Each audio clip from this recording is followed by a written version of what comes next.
आज आमका भात लावणीचो शेवट करूचो होतो। घराच्या पाठीमागच्या 2 कोपऱ्यांची लावणी झाली तशी प्रशांतने ट्रॅक्टर वरती आणल्या, कारण आमका शेळीत जाऊचा होता। शेळीत फक्त 2 कोपरे लावचे होते, ते लावून झाले की ह्या वर्षाची लावणी संपली। आणि ज्या दिवशी लावणीचो शेवट केलो जाता त्याका आमच्या इकडे चिखलधुनी म्हटली जाता। तर ट्रॅक्टर वगैरे त्या कोपऱ्यात नेऊन ठेवलंय। एका कोपऱ्यात चिखल मी केलंय, त्यानंतर शेवटच्या कोपऱ्यात प्रशांतने ट्रॅक्टर धरल्यान चिखल धरून झालो तसं शेवटच्या कोपऱ्याची लावणी सुद्धा सुरुवात झाली।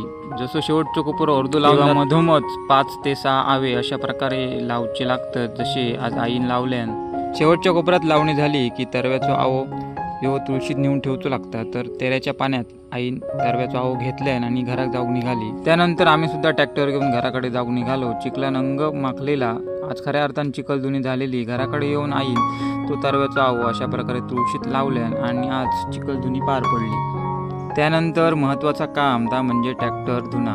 दादान स्प्रे मशीन आणल्यान आणि व्यवस्थित ट्रॅक्टर क्लीन करून ठेवल्यान।